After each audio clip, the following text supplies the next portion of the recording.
Et comme tous les lundis matins, il est avec nous pour nous parler économie. Encore une fois. Parce que c'est bien important. Nos économies aussi, bien Ouais. important. Mais là, on va toucher une corde sensible ce matin. Ouais. Les dons. Les dons. Qu'est-ce que tu veux dire par des dons? D'abord, bonjour Raymond. Bonjour Michel, la première des... Ben Oui, c'est ça. Bien important. Alors, on va se donner le bonjour. Oui. Et ce matin, je voulais vous entretenir surtout de parents qui sont plus aisés que d'autres et qui veulent donner de l'argent à leurs enfants pendant qu'ils les voient en profiter ou pendant qu'ils sont dans le besoin. Alors, on ne se cachera pas personne Et aussi la pendant courbe qu'ils sont en pendant vie. qu'ils sont en vie.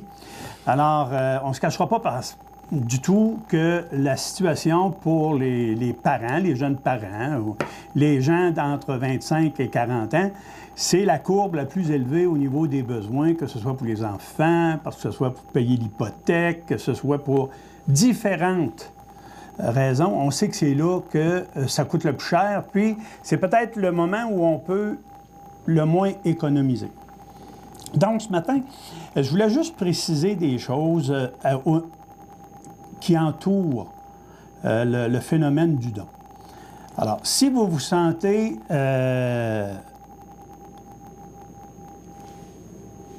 l'âme généreuse et vous voulez faire des dons à vos enfants, peu importe le montant, et ça j'insiste là-dessus, peu importe le montant que vous donnerez, ce montant ne sera pas imposable aux yeux de Revenu Canada, ni aux yeux de Revenu Québec.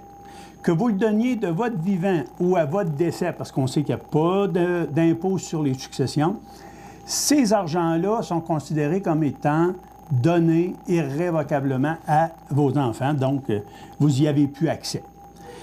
Faites attention, il y a des gens qui ont essayé de faire des combinaisons, des petites combines, là, je dirais pas malhonnêtes, mais des petites combines pour essayer de soudoyer l'impôt un peu. Et on va placer de l'argent au nom d'un de nos enfants, disant, ben écoute, toi, tu vas avoir des revenus d'intérêt, tu me les redonnes, et puis après ça, je te rembourse l'impôt, et ainsi de suite. Faites attention à ça, parce que Revenu Québec et Revenu Canada surveillent de près l'évolution de vos placements. Ils savent tout, là, OK? Puis, depuis quelques années, depuis 2016, on doit déclarer la valeur de notre bâtisse ou de nos biens immobiliers par la valeur apparaissant sur notre compte de taxes. Ça, c'est simple. C'est simplement pour suivre l'argent. OK? On s'entend là-dessus, là. Le gouvernement veut savoir où va l'argent. S'il y a eu une vente dans l'année, bien, ils veulent savoir, eux autres, par après, quel chemin a pris l'argent. Et c'est ça qui est à surveiller. Si vous pensez donner de vos argents à vos enfants, pensant que le gouvernement prendra soin de vous si jamais vous devenez en période d'invalidité totale et que vous devez être admis dans un CHSLD, n'oubliez pas. Ils se réservent le droit de vérifier tout ce qui a été fait dans les 5 dernières années. Et ça, ils peuvent aller très loin avec ça. Puis de grâce, si vous donnez de l'argent, donnez-les en n'espérant pas qu'elle vous revienne après, là. Faites vos calculs avant, consultez et donnez. C'est donner. Parce que le fait de penser que l'État va prendre soin de nous autres à 100 %, là, puis vous donnez l'argent à vos enfants en pensant que si jamais il vous manque de quoi, ils vont vous aider, bien, je vous souhaite de connaître très, très, très bien vos enfants. Parce qu'il peut arriver beaucoup de circonstances qui feront en sorte que cet argent-là ne sera plus disponible au moment où vous en aurez besoin comme prestataire et vous risquez de passer à côté des soins que vous auriez mérités et que vous aviez gagnés avant. Alors, quand vous parlerez de dons à vos enfants, planifiez ça comme il faut, consultez des gens qui peuvent vous aider. Là, on parle de conseil fiscal, on parle de conseil juridique, on parle également de conseil pour plus tard, savoir qu'est-ce qu'on fera avec ça.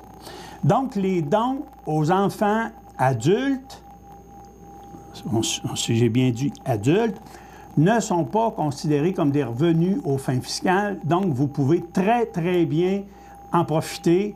Faites des dons, regardez vos enfants, vos petits-enfants en profiter. Ça, c'est parfait, c'est l'image même. Maintenant, concernant les dons entre parents et enfants mineurs, ou grands-parents et enfants mineurs, n'oubliez pas une chose, ça aussi, on va suivre l'argent de près, et les revenus de placement qui pourraient être attribués à l'enfant vont vous revenir automatiquement. Donc, ça va vous revenir imposable avec une certaine pénalité parce que là, on va vous affubler d'une certaine magouille pour avoir tenté d'éluder des revenus de placement. Donc, allez pas dans le chemin pensant que vous allez vous jouer du gouvernement. Ils en savent pas mal plus sur nous que nous-mêmes pouvons nous rappeler que nous savons sur nous. N'oubliez pas ça. Autre chose, donc, que je voulais vous parler aussi, vous avez différents moyens de planifier ces dons-là. Il y a des parents qui veulent, parce qu'ils ont eu des enfants un petit peu plus... qui ont eu des enfants handicapés ou des enfants affectés mentalement, ils veulent qu'il existe des moyens de tester ta base cet enfant. De faire un moment. Donc, vous pouvez planifier votre don avant 20 mais aujourd'hui, là, on donne ou on donne pas. Là. Excusez, là, mais c'est même ça marche. Mais qu'est-ce que tu veux dire par là? Mais parce que si on ne veut pas que les enfants ne passent trop vite, ou encore si les enfants sont à bas âge.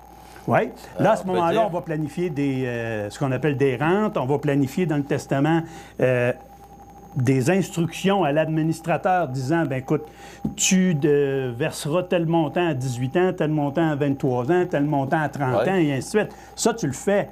Mais tu gardes le rôle de l'administrateur de ta succession pendant 10, 15 ans. Et une chose, j'avais une discussion en fin de semaine avec une amie, puis elle me disait qu'elle était en train de régler une succession, puis le testateur avait mentionné dans son testament qu'il n'y avait aucune rémunération pour le liquidateur. C'était précisé, aucune rémunération pour les liquidateurs de ma succession.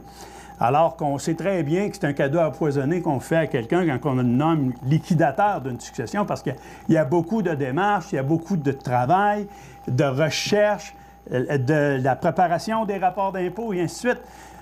C'est tout à fait normal de prévoir une rémunération pour vos liquidateurs. À moins que ce soit votre conjointe, bien sûr. Si c'est elle qui est liquidatrice et légataire universel, bien, il n'y a pas de problème. Mais, de grâce, si vous demandez à un neveu, une nièce de s'occuper de vos affaires quand vous serez parti, ayez au moins la délicatesse d'offrir une petite compensation pour rembourser ses dépenses. Parce que... Mais le liquidateur peut refuser. Oh, il peut refuser à ce moment-là. Parce qu'on en a parlé avec Maître Dubé l'autre jour. Le liquidateur n'est pas obligé d'accepter. Pas obligé d'accepter la job. Mais c'est pour ça que je vous dis, rendez la chose facilitante. Parce que parlez-en d'abord avec votre liquidateur. Parlez-en avant de mourir. Demandez-lui s'il est d'accord à s'occuper de votre succession quand il sera parti. C'est facile, ça, c'est pas dur. Au même titre qu'on va demander à quelqu'un d'être notre mandataire si jamais on devient en période d'incapacité. C'est pas sorcier, ça, là, ça se discute. On a peur au Québec de discuter des vraies choses parce que ça implique des émotions. Et quand ça implique une émotion autour d'une table ou autour de n'importe quoi, autour d'un verre de bière, ça bloque. Je vous le dis, là, les gens ont peur de parler de l'après-décès ou même de parler du décès. C'est aussi simple que ça. Alors, écoutez, mes amis, moi, je vous dis, vous pouvez faire des dons, vous pouvez rendre des âmes très, très contentes en partageant, dès qu'on est en mesure de le faire, des sous, puis faites des dons. Point final. Donc, vous voulez avoir plus de détails sur ce que Raymond vient de nous parler, bien, tout simplement, vous consultez, vous téléphonez Raymond au 248-3583. Encore, allez le rencontrer au 118 Avenue de la Gare. Les services financiers, Raymond Sanson. Merci, mon ami. Bienvenue, Michel. On se retrouve la semaine prochaine.